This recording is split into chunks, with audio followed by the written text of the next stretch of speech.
Assalamualaikum warahmatullahi wabarakatuh. Saya Nabi Maulidi Nafsa Putri 358, kelas fungsional D, akan menjelaskan kegiatan praktikum modul 2 dan modul 3.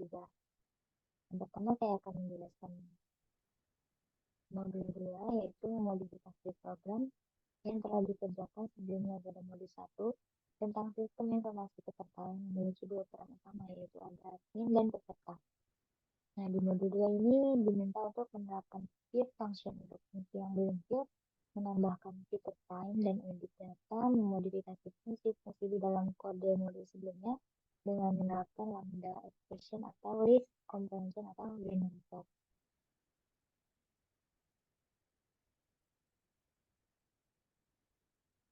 Yang pertama ada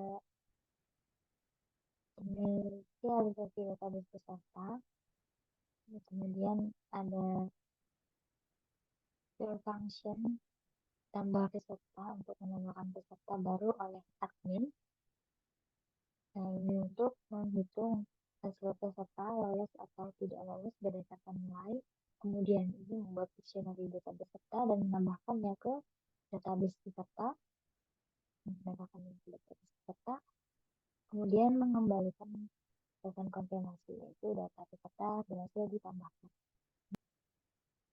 Field function untuk edit nilai.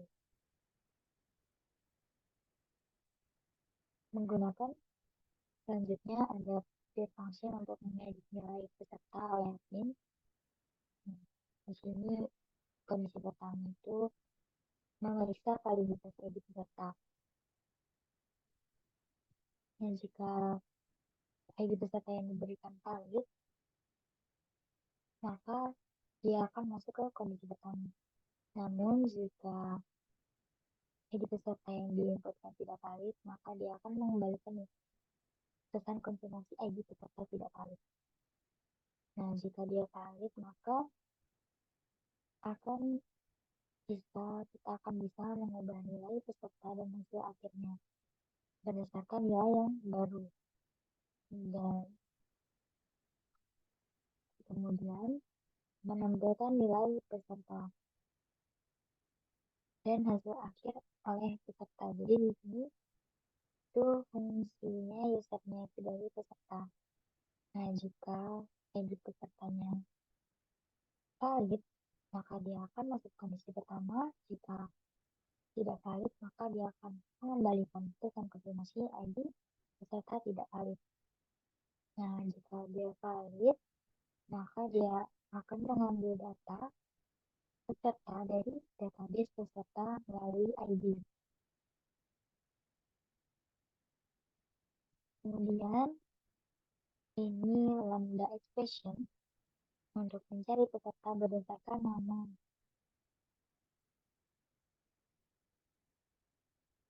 Yang diinputkan dicari pesertanya. Kemudian ini ada main programnya.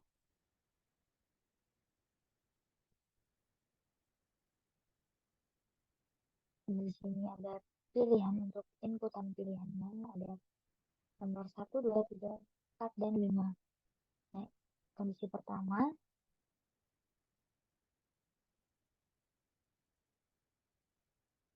jika dia memilih nomor 1, maka dia akan masuk ke dalam program nomor 1, yaitu menambahkan peserta dengan memasukkan nama peserta, memasukkan nilai peserta, dan menambahkan peserta baru dan mencetak hasilnya, untuk mencetak pesertanya. Nah, kondisi kedua ini, user diminta untuk memasukkan ID peserta yang ingin diubah. Kemudian meminta user untuk memasukkan nilai baru, lalu ini fungsinya, lalu kita memanggil fungsi edit nilai untuk mengubah nilai peserta dan mencetak hasilnya. Kemudian pilihan ketiga, meminta user peserta untuk memasukkan ID mereka untuk menampilkan nilai dan hasil akhir peserta. Kemudian kondisi keempat, meminta user untuk memasukkan nama peserta yang dicari.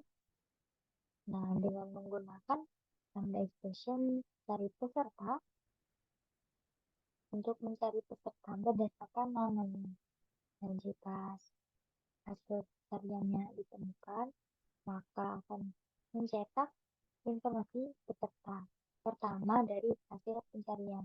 Nah, jika tidak ditemukan, maka mencetak pesan bahwa peserta tidak ditemukan. Kemudian pilihan kelima, ini akan mencetak pesan terima kasih program selesai.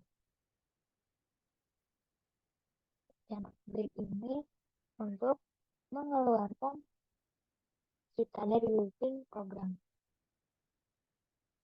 Kondisi terakhir ini akan mencetak pilih yang tidak valid, silakan pilih tindakan yang sesuai. Jadi ini akan keluar jika user tidak menginputkan pilihan yang tepat, seperti tidak mengambil angka dari 1 sampai 5, seperti itu. Kemudian selanjutnya saya akan menjelaskan kegiatan praktikum modul 3, yaitu studi kasus berupa pengolahan data mengenai data transaksi pembelian produk di sebuah toko.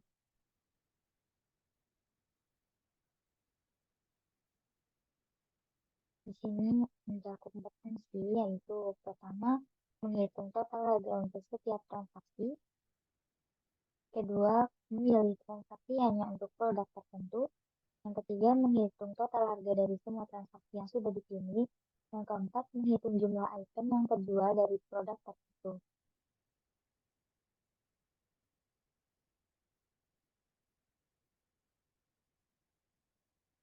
Yang pertama ini ada tentang tools import reduce, ini untuk mengimport fungsi reduce dari modul functions. Nah, kemudian ini variabel transaction yang berisi list dari dictionary yang mempresentasikan transaksi pembelian produk. Jadi ada produk, price, dan quantity. Kemudian ini adalah lambda expression untuk menghitung total harga transaksi. Jadi lambda expression ini menghitung total harga suatu transaksi berdasarkan harga dan jumlah barang yang dibeli. Berdasarkan harga dan jumlah barang yang dibeli. Nah, kemudian ini fungsi untuk menyaring transaksi berdasarkan produk. Fungsi ini menggunakan filter untuk menyaring transaksi berdasarkan nama produk.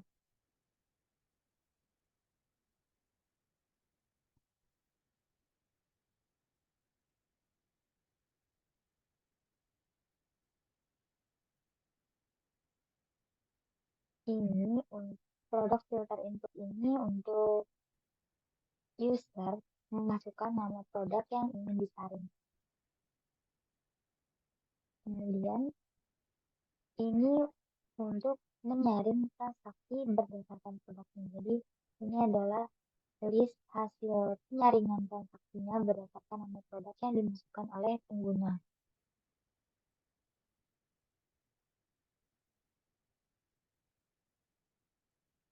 Kemudian ini untuk menghitung total harga setiap transaksinya. Nah, list total price dibuat menggunakan fungsi map dan lambda expression untuk menghitung total harga setiap transaksi yang telah difilter. Kemudian total income untuk menghitung total pendapatan dari transaksi produk. Jadi, kemudian ini untuk menampilkan informasi transaksi pembelian produk tertentu. Dari transaksi pembelian produk kita menginputkan produknya, nanti dia akan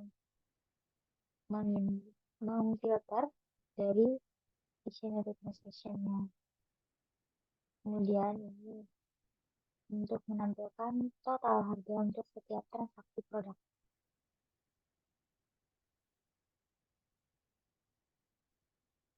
Kemudian ini untuk menampilkan total pendapatan dari transaksi produk tertentu. Ini produk-produk yang kita inputkan. Kemudian ini untuk menampilkan total jumlah item terjual dari produk tertentu. Nah, di sini dia akan men-print total jumlah item terjual dari produk tertentu.